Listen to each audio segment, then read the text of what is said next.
Hello everyone and welcome back to my channel. If you're new here, my name is JJ. I'm so glad you're here, and I'm a writer, as you probably already know. I wanted to talk today a little bit about just writing lingo and publishing lingo, because if you're going to hang around with me, I wanted you to know what I'm talking about while I'm talking about all of the things that I talk about. Yeah, that made sense, right? I think. Anyway, this is my writing resources shelf. I've gone over this bookshelf before. I'll put that video up here where you can go find out exactly what books I have on my shelf and why, and kind of where I got them from. But one of the books that I have on here,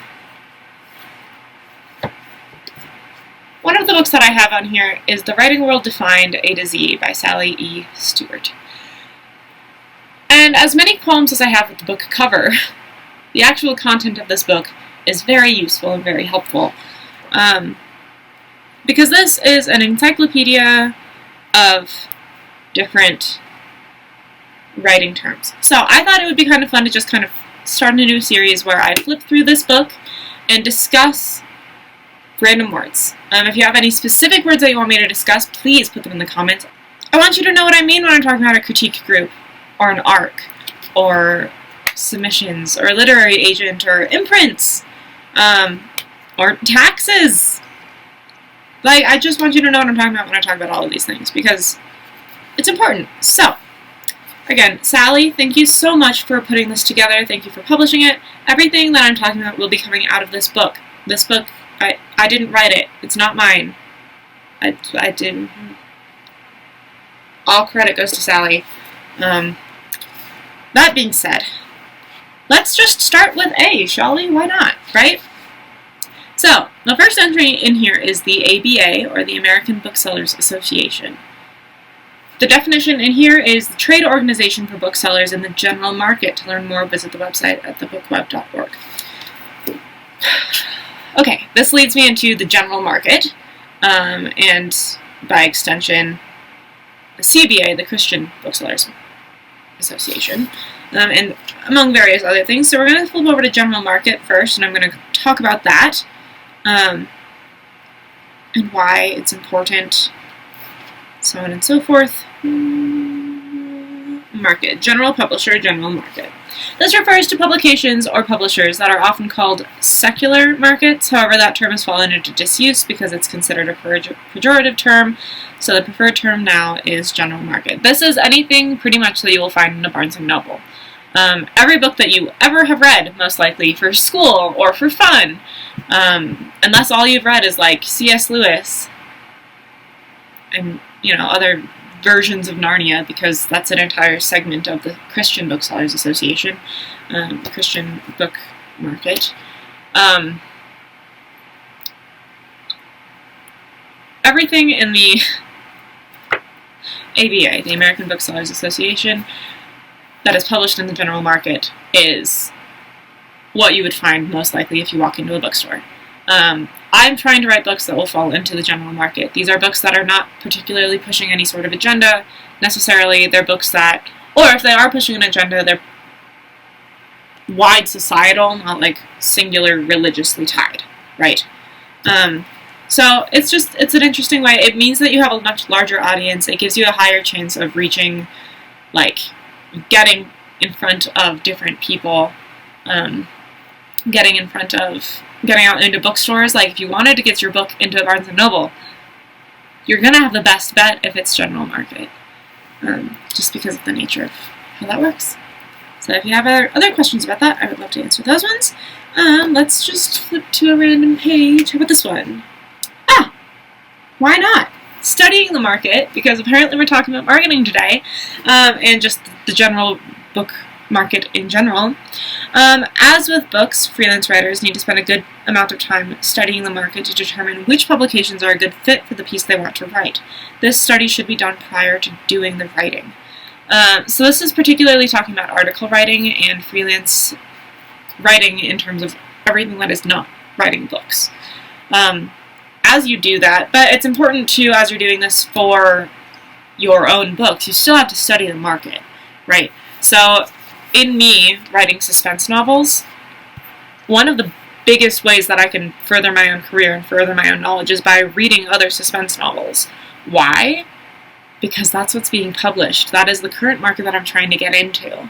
If I know what they're selling, what they're reading, what people are doing in this market, then I'll have a better chance of knowing which publishers, A, which agents, B, and what stories they're looking for. All of that gives me a better idea of how to be successful as a suspense author. But if you were going to do this for article writing, you would be able to do this by looking through, like, let me see, I have the Writer's Market Guide for 2018 right here on my shelf. It's a little out of date now, but this entire thing is full of different publications and how to submit to them. Every single entry in here. Also, it smells really good. But everything in here is straight up how much they pay, how much you should charge, what to expect, how to get in with different things, what they're looking for, different tips.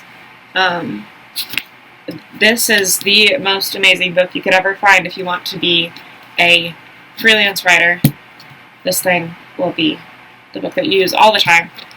There's a new one every year, I'm pretty sure. So this one's 2018 because that's the year that I took the class in college when I got this book. But also, most libraries have them. You shouldn't have to buy it. So if you go to a public library, you should be able to find it. If not, if you go to a college library, they should also definitely have it. Just because it's a reference document that people will use all the time. There's also one, if you're in the Christian market, there's also a Christian Writer's Guide at the same time. But that's a good thing to know that exists. As you go through there, you can find different magazines and stuff like that you can look into and stuff like that. Let's see. But yeah, I mean, literally, I have lists on my phone of going to Barnes & Noble and sitting in front of the suspense series, the suspense section, and just writing down the publishers and the imprints.